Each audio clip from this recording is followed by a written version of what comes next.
नमस्कार। समय संवाद में आपका स्वागत है। मैं हूं सर्वेश कुमार सिंह। राम मंदिर की प्राण प्रतिष्ठा राम मंदिर में भगवान राम के नवीन विग्रह की प्रतिष्ठा का समय नजदीक आ गया है। प्राण प्रतिष्ठा के लिए देश भर की सभी प्रमुख हस्तियों को, धर्माचार्यों को, संतों को और आंदोलन से जुड़े रहे लोगों को आमंत्रित किया गया। श्री राम जन्मभूमि तीर्थ क्षेत्र ट्रस्ट ने जहां इन प्रमुख महानुभावों को आमंत्रित किया, प्रधानमंत्री नरेंद्र मोदी, उत्तर प्रदेश के मुख्यमंत्री योगी आदित्यनाथ, उत्तर प्रदेश की गवर्नर श्रीमती आनंदीबेन पटेल और प्रमुख व्यक्ति आमंत्रित हैं, वहीं अन्य दूसरे दलों के प्रमुख राजनेताओं को भी आमंत्रित किया था, जिनमें मुख्य रूप से कांग्रेस की संसदीय दल की नेता श्रीमती सोनिया गांधी, कांग्रेस के राष्ट्रीय अध्यक्ष मल्लिकार्जुन खड़गे, लोकसभा में नेता अधीर रंजन चौधरी भी शामिल थे। लेकिन आज जो घटनाक्रम हुआ है उससे कांग्रेस ने एक बहुत बड़ा अवसर गंवा दिया। कांग्रेस ने आज घोषणा कर दी और निर्णय लेकर ये बता दिया कि वे राम मंदिर में प्राण प्रतिष्ठा के कार्यक्रम में नहीं जाएंगे और आदर सहित तीर्थ क्षेत्र ट्रस्ट के निमंत्रण को ठुकरा रहे हैं, यानी कि अस्वीकृत कर रहे हैं। यह जानकारी कांग्रेस के कम्युनिकेशन विभाग के चेयरमैन जयराम रमेश ने दी है। उन्होंने बाकायदा एक स्टेटमेंट जारी किया है। उस स्टेटमेंट में जयराम रमेश ने कहा है कि पिछले महीने तीर्थ क्षेत्र ट्रस्ट की ओर से 22 जनवरी के लिए हमारे नेताओं को निमंत्रण मिला था, लेकिन चूंकि 22 तारीख का कार्यक्रम भारतीय जनता पार्टी और आरएसएस का एक प्रोजेक्ट है और मंदिर को लेकर भारतीय जनता पार्टी शुरू से राजनीति करती रही है और भारतीय जनता पार्टी ने इसे राजनीति का मुद्दा बनाया हुआ है।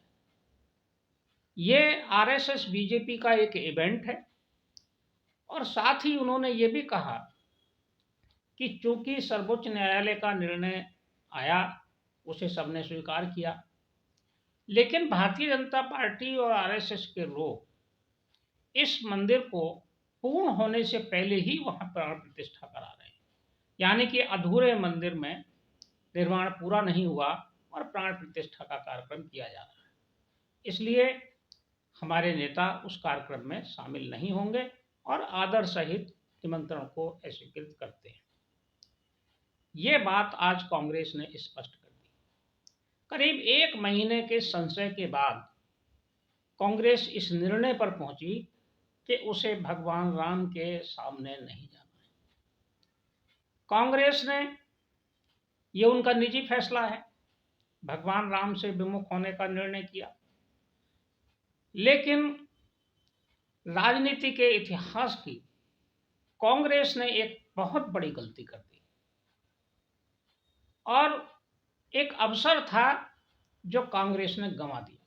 कांग्रेस के लिए ये अवसर आया था कि उसको जो खोई हुई प्रतिष्ठा थी और हिंदू समाज में, भारत के जनमन में जो एक संशय की भावना कांग्रेस के प्रति पैदा हो गई थी और जिसके कारण कांग्रेस लगातार उच्च शिखर से निम्न शिखर की ओर चली जा रही है या गिर रही है, उसे रोकने का भी एक अवसर हो सकता था।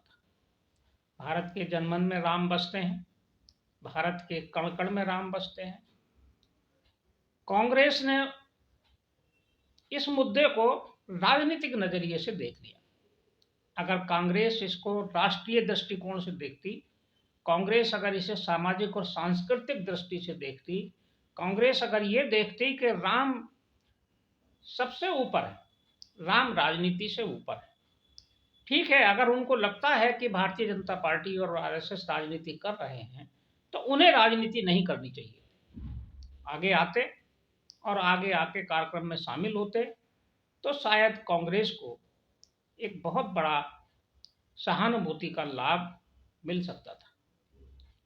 जहां कांग्रेस पिछले लगभग 5 साल से, जब से 2019 का चुनाव हारी है, 2014 भी हारी, 2019 भी हारी, उसके बाद से कांग्रेस के जो रणनीतिकार थे उन्होंने ये कहना शुरू कर दिया था। ऑस्कर फर्नांडीज तो 2019 के चुनाव के बाद जब एक कमेटी बनी थी कि चुनाव क्यों हारी कांग्रेस, तो उन्होंने कहा था कि हिंदुओं की नाराजगी कारण कांग्रेस हारी, कांग्रेस की छवि हिंदू विरोधी हो गई है, इसलिए कांग्रेस हारी। ये बात कांग्रेस के नेताओं ने ही कही थी। उसके बाद कांग्रेस के नेताओं ने, विशेषकर राहुल गांधी ने, अपनी एक हिंदू नेता की छवि बनाने की भी कोशिश की। वो कभी जनेऊ पहनते थे, कभी मंदिरों में जा रहे हैं, कभी पहाड़ पर जा रहे हैं, बद्रीनाथ केदारनाथ यात्रा कर रहे हैं, कभी शिव भक्त कह रहे हैं अपने आप को। उन्होंने भरसक प्रयास किया, लेकिन जो अवसर आया कि भगवान राम के दरबार में जाने का बुलावा आया भगवान राम के यहाँ से, उसे उन्होंने ठुकरा दिया। उनके सारे प्रयास में पानी फिर गया।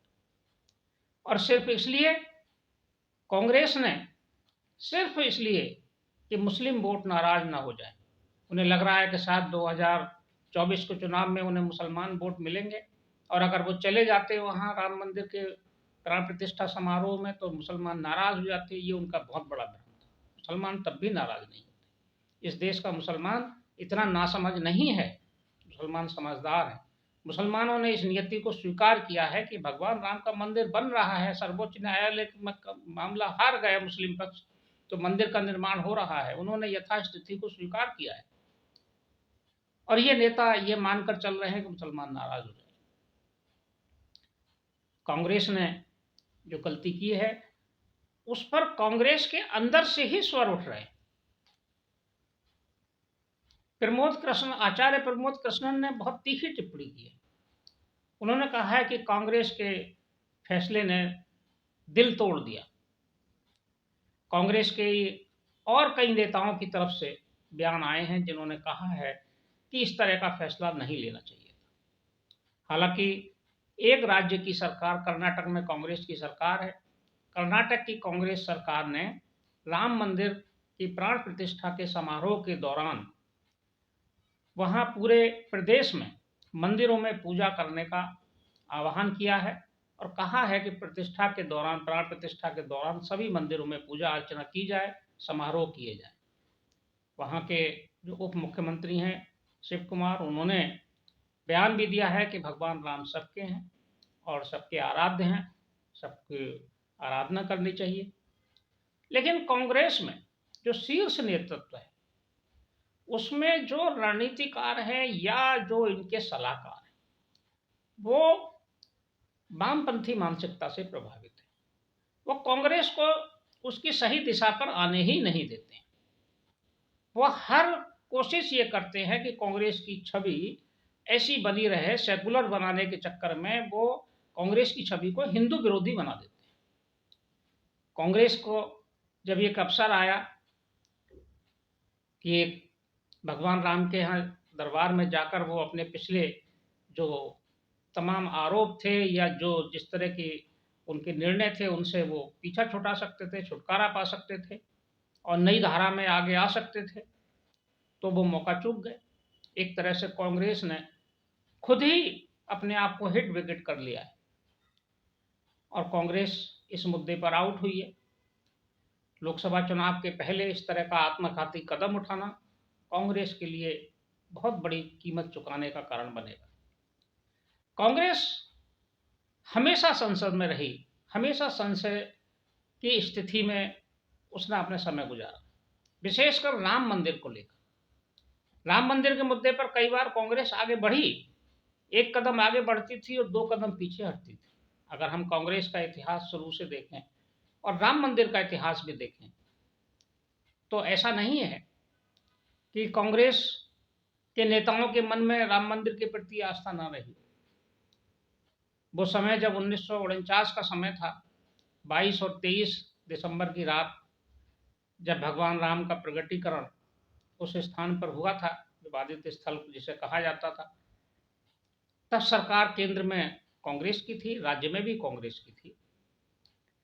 आंदोलन की जब शुरुआत हुई तो इसके शुरुआत में जो कांग्रेस के एक प्रमुख नेता मुरादाबाद के दाऊदयाल खन्ना थे, वो कांग्रेसी ही थे, कांग्रेस से मंत्री रहे थे।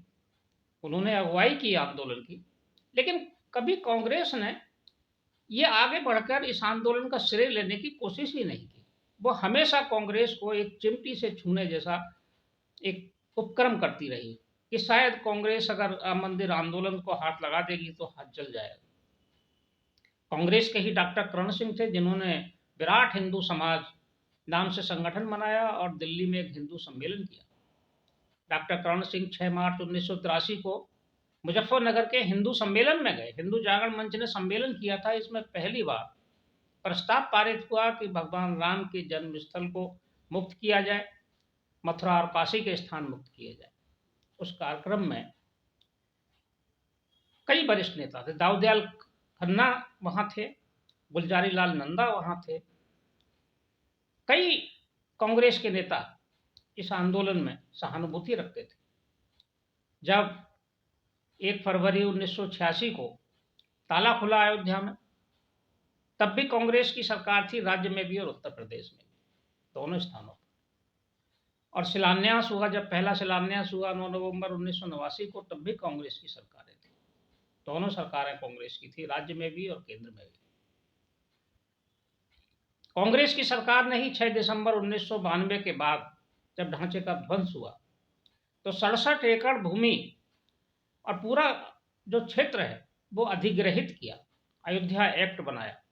इस अयोध्या एक्ट ने, और जो 67 एकड़ जमीन अधिग्रहित की ही गई थी पीवी नरसिंह राव की सरकार में, वो सहायक बनी सर्वोच्च न्यायालय के निर्णय।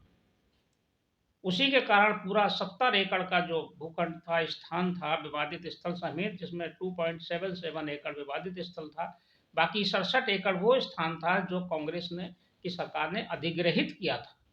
वो सब सर्वोच्च न्यायालय ने सौंप दिया राम मंदिर पक्ष को और निर्देश दिया कि एक जो ट्रस्ट बनाकर मंदिर का निर्माण किया जाए। अयोध्या एक्ट लेकर आए थे ये, लेकिन कांग्रेस की वही नीति, कांग्रेस का संशय हमेशा उसको नुकसान पहुंचाता रहा और लगातार कांग्रेस इस मामले पर पिछड़ती चली गई और छवि कांग्रेस की हिंदू विरोधी, राम विरोधी बनती चली गई। दूसरी तरफ भारतीय जनता पार्टी ने साहस दिखाया। हारे या जीते, भारतीय जनता पार्टी 84 में मात्र 2 सीटें जीती थी, लेकिन भारतीय जनता पार्टी ने राम मंदिर के मुद्दे को नहीं छोड़ा, राम मंदिर के मुद्दे पर अडिग रही। राष्ट्रीय स्वयंसेवक संघ शुरू से इस आंदोलन से जुड़ा था। राष्ट्रीय स्वयंसेवक संघ ने, विश्व हिंदू परिषद ने आंदोलन के लिए पूरा समर्पण किया, पूरा समय दिया, पूरी योजना बनाई और लंबा संघर्ष किया, मुकदमे लड़े, मुकदमों की पैरवी की, आंदोलन हुए, तब ये आज का दिन देखने को मिला है। ऐसे ही नहीं बन गया कि आरएसएस राजनीति कर रहा है या भारतीय जनता पार्टी राजनीति कर रहा है। ये कांग्रेस के लिए कह देना बहुत आसान है, लेकिन एक लंबा संघर्ष, लंबा इतिहास है संघर्ष का, बलिदानों का इतिहास है। पीढ़ियां गुजर गई इसमें आंदोलन में, तमाम परिवार उजड़ गए, तमाम लोगों ने अपना जीवन सर्वस्व न्यौछावर कर दिया। तमाम लोग ऐसे आंदोलन के नेता हुए जिनका पूरा जीवन इस आंदोलन में ही बीत गया। ऐसे नहीं ये दिन देखने को मिला है। लेकिन फिर भी तीर्थ क्षेत्र ट्रस्ट ने एक बड़ा निर्णय लेते हुए और बड़ा मन दिखाते हुए सभी लोगों को आमंत्रित किया, चाहे वो पक्ष के थे या विपक्ष के, सबको आमंत्रित किया। कोई क्षेत्र ऐसा छोड़ा नहीं। और ये आयोजन कांग्रेस ने भले ही भारतीय जनता पार्टी और आरएसएस का इवेंट इसे बता दिया हो, लेकिन ये इवेंट पूरी तरह से श्री राम जन्मभूमि तीर्थ क्षेत्र ट्रस्ट का है। उसकी सारी व्यवस्था ट्रस्ट कर रहा है, मंदिर का निर्माण ट्रस्ट करा रहा है और ट्रस्ट ही इस आयोजन को कर रहा है। और ट्रस्ट जो बना है वो संसद के एक अधिनियम से बना है, संसद ने ट्रस्ट बनाया है और ट्रस्ट सर्वोच्च न्यायालय के निर्देश पर बना है। इसलिए ये कह देना कि राजनीति हो रही है, ये लोगों के गले उतरेगी नहीं बात। लेकिन कांग्रेस ने फैसला लिया है, कांग्रेस का अपना निर्णय है, कांग्रेस ने आगा पीछा अपना सोचा होगा, लेकिन ऐन चुनाव के मौके पर वो राम से विमुख हो गई है। तो जनता जो राम भक्त है और देश का जो 80% समाज है, वो अब कांग्रेस को किस रूप में देखेगा, किस रूप में वो कांग्रेस को स्वीकार करेगा या अस्वीकार करेगा, ये बहुत जल्दी 2024 के लोकसभा चुनाव में सामने आ जाएगा। जो कांग्रेस ने किया है उसका परिणाम कांग्रेस भुगतेगी, भुगतने के लिए तैयार भी रहना चाहिए।